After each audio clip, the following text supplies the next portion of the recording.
Please pray with me, Spirit of guidance and illumination, encouragement and direction. Minister to us, your people, we pray. The only truth be spoken, the only truth be heard, we ask.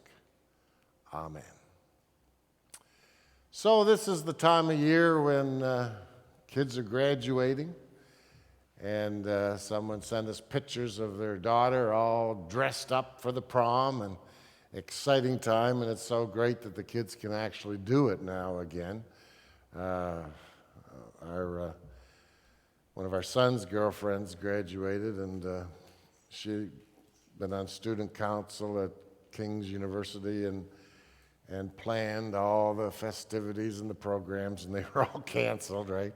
So it's good that they can have that experience today. And one of the books that the commencement speakers, the graduation speakers often quote from is that delightful little book by Dr. Seaus, "Oh, the Places You Will Go." And one of the lines that I've heard at graduation ceremonies: "Congratulations, today's your day. You're off to great places. You're off and away. You have brains in your head. You have feet in your shoes.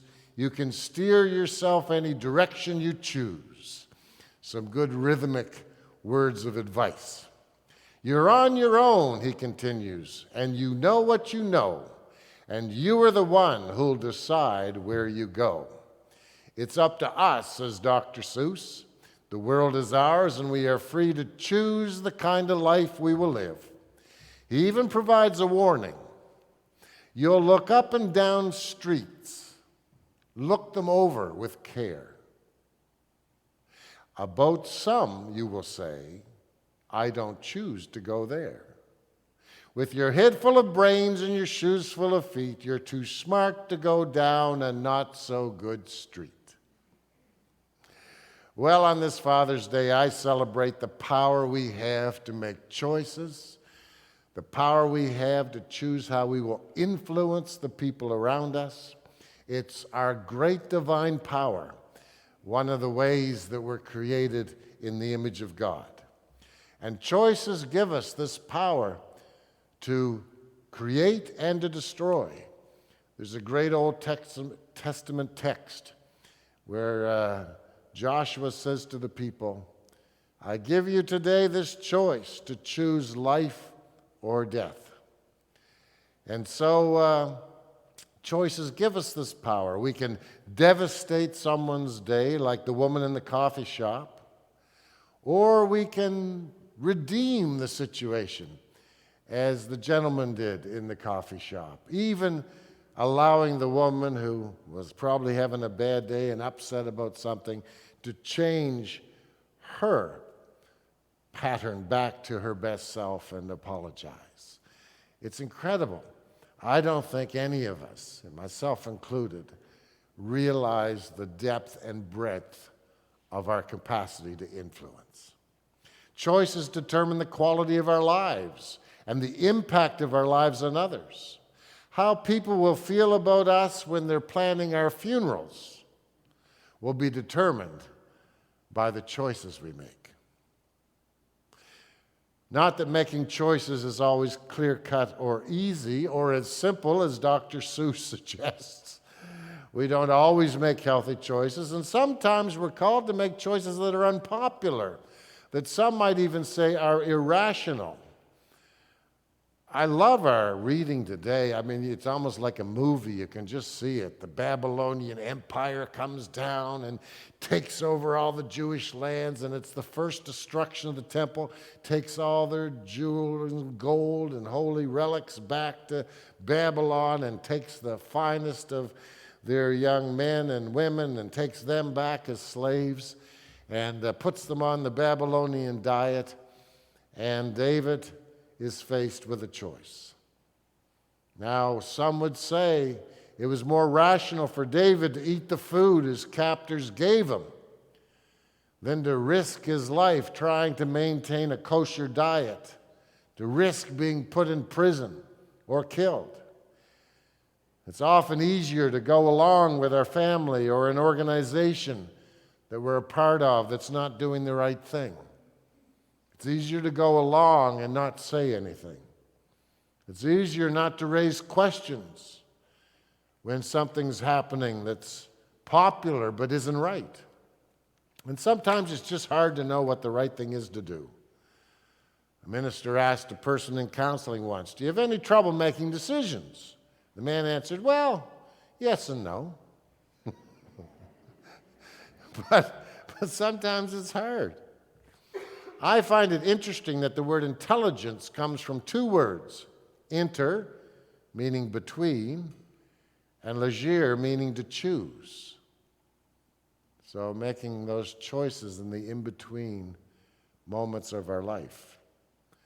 A wise person is one who learns to choose between good and evil, truth and falsehood, love and hate, gentleness and cruelty, humility and arrogance, life and death. In other words, you'll look up and down streets, look them over with care. About some you will say, "I don't choose to go there." An old preacher put it this way: right always votes yes, wrong votes no, and your vote decides the election. Some talk about the angel and devil on our shoulders, right? But we get to decide the election. Choice is influenced by what we think about and who we emulate. Who has been influential in your life? This is a great day for looking back. Who are the good influences? Who are the bad influences? Who influences you now? Important questions.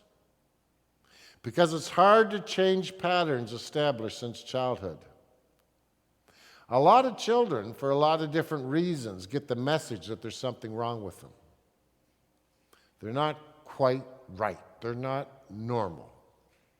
And it's a hard message to unlearn. It takes time to unlearn it.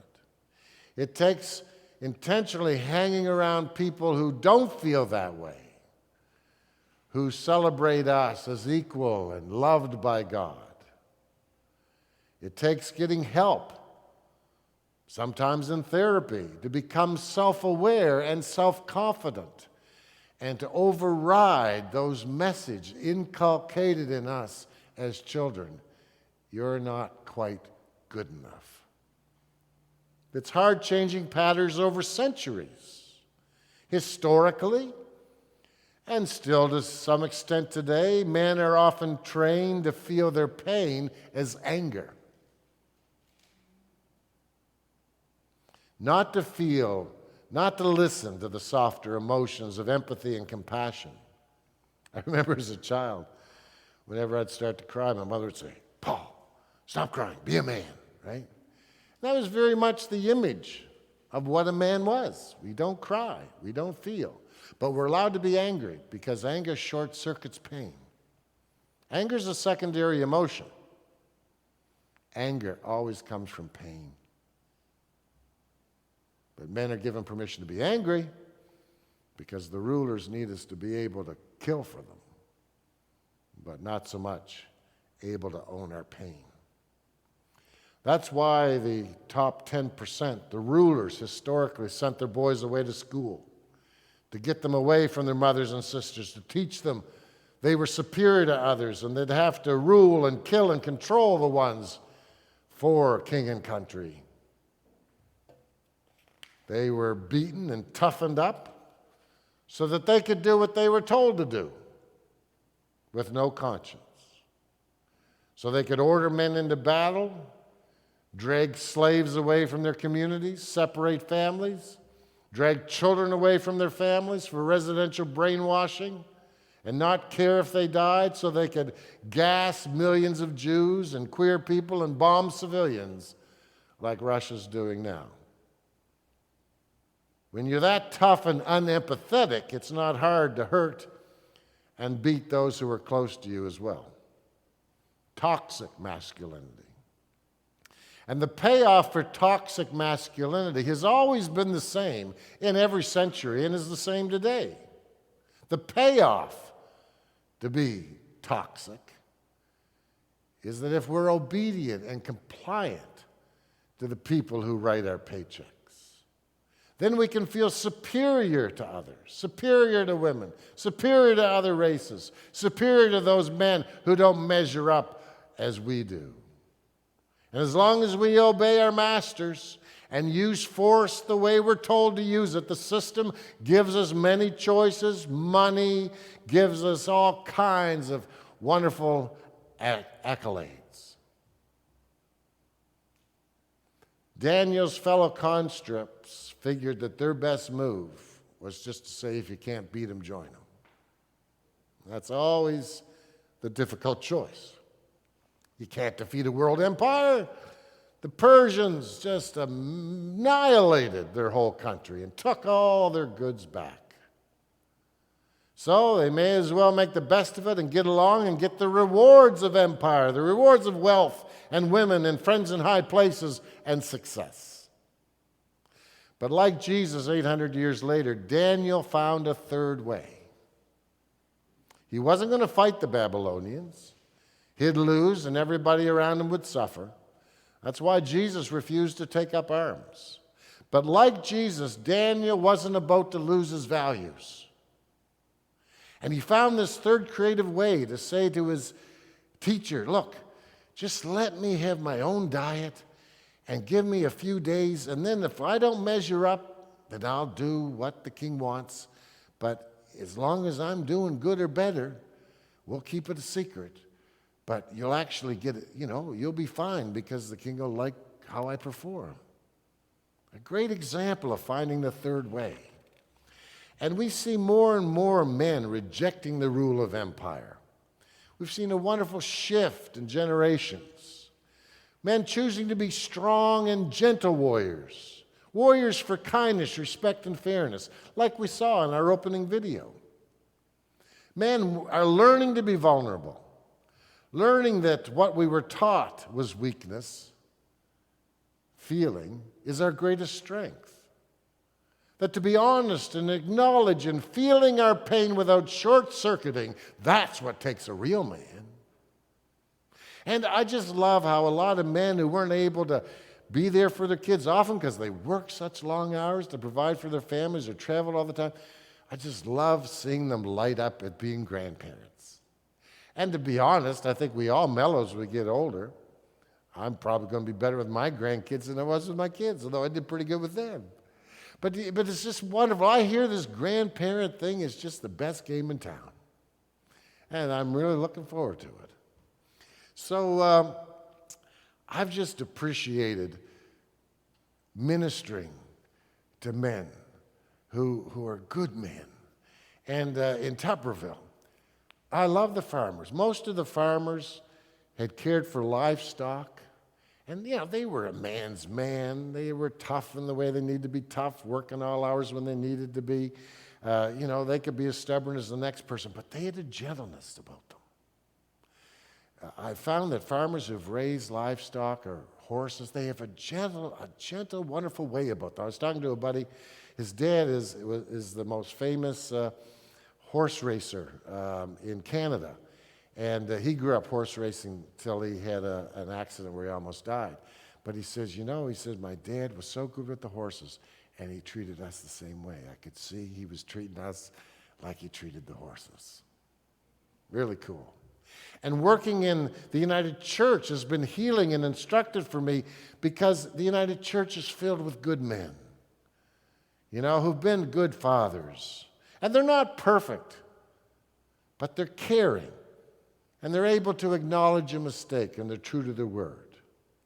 But we see a resurgence of fascism and toxic masculinity in the world today, complete with an old-fashioned war of conquest, with war crimes as a way of doing business. And in our own country, we see how almost impossible it is to change institutional cultures that were historically all male. We've just seen the latest report by the Toronto Police, where they've gone over the statistics, and they're at least twice as likely to mess with people of color than they are with white people. And to pull out a gun even when they don't have any arms themselves and stuff. And we hear the reports of the RCMP. The RCMP have spent to date in the last 20 years $200 million compensating women in the force from the abuse of their male counterparts. I mean, is that not astonishing? And now they've discovered that the same thing was happening with the civilian women's staff. So there'll be another $100 million coughing up. And they still don't know how to stop it. And what really blows my mind is that former Supreme Court Justice Louise Arbour has just released yet another report on our military. And she concludes, Canada's military is a broken system that's a liability to the country. The top ranks of the Canadian Armed Forces are incapable of recognizing the deficient parts of a culture that keeps sexual misconduct and abuse of power entrenched. I mean, isn't that the most depressing thing you've heard today?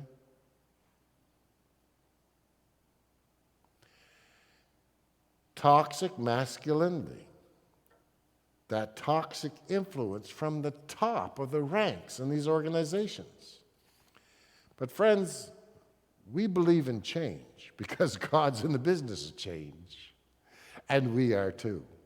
And change can come and is coming, but it's not easy. We need people like Daniel who can work with a system but not be taken over by it. Men like Daniel who work with a system but be true to their values and change the system to those right values. David stayed connected to the values of his people.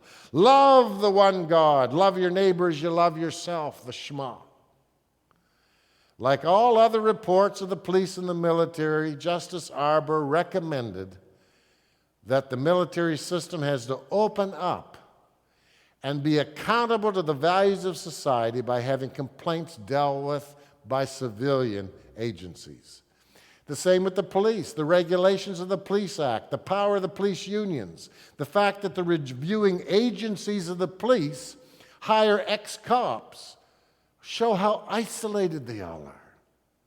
And it takes those silos being removed and accountability to make changes. The choosing of new recruits is emphasized in these reports.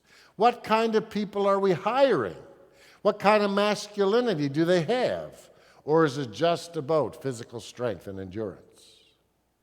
The OPP are actually doing a better job than all the other policing agencies.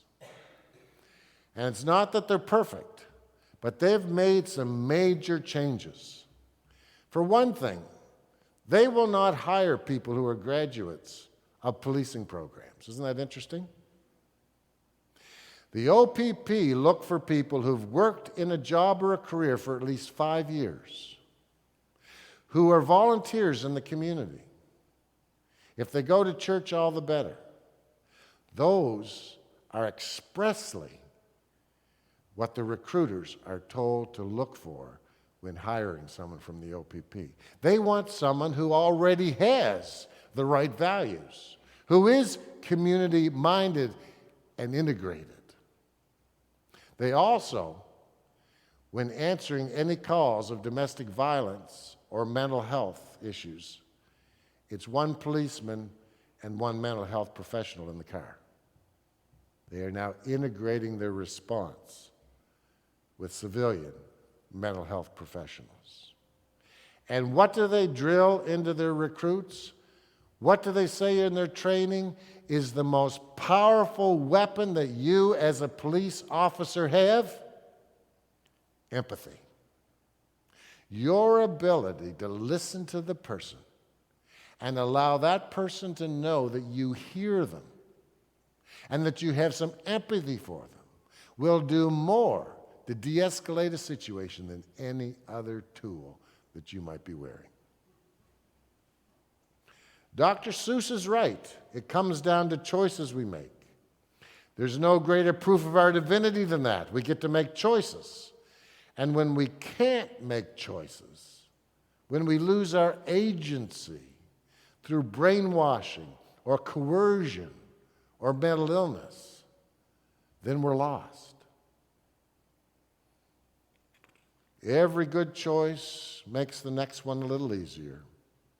Mistakes and failures are inevitable, but they too, when we take responsibility for them, deepen our wisdom and allow us to make better choices.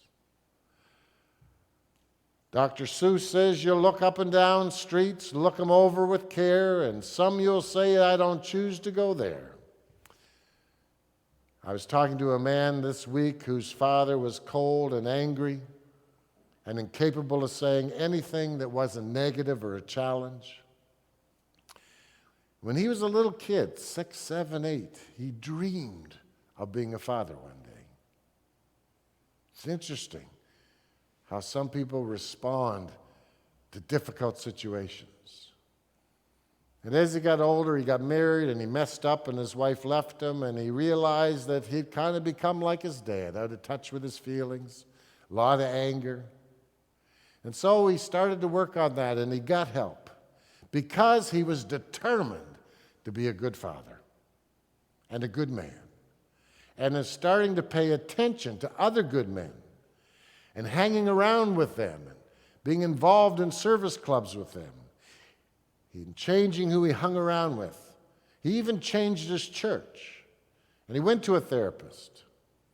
And he's still a strong man, but he's learned to be that great parent that he always wanted to be.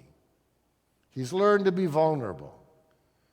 He's learned to acknowledge his pain and to deal with it before it metastasizes into anger. And as a result, his childhood dream has come true. He has children who love him and respect him. And they not only love and respect him, they have learned a great deal from them as he has learned a great deal from them. So my friends, that's the good news on Father's Day and Mother's Day and every day. There's always redemption. There's always forgiveness. There's always change and choices. And we can learn to unlock the power of empathy and compassion. We can become a new creation, as the Bible calls it. We can unlock the divine influence within us and through us. So congratulations. Today's your day, fathers. You're off to great places. You're off and away. You have brains in your head. You have feet in your shoes. You can steer yourself in any direction you choose. Happy Father's Day.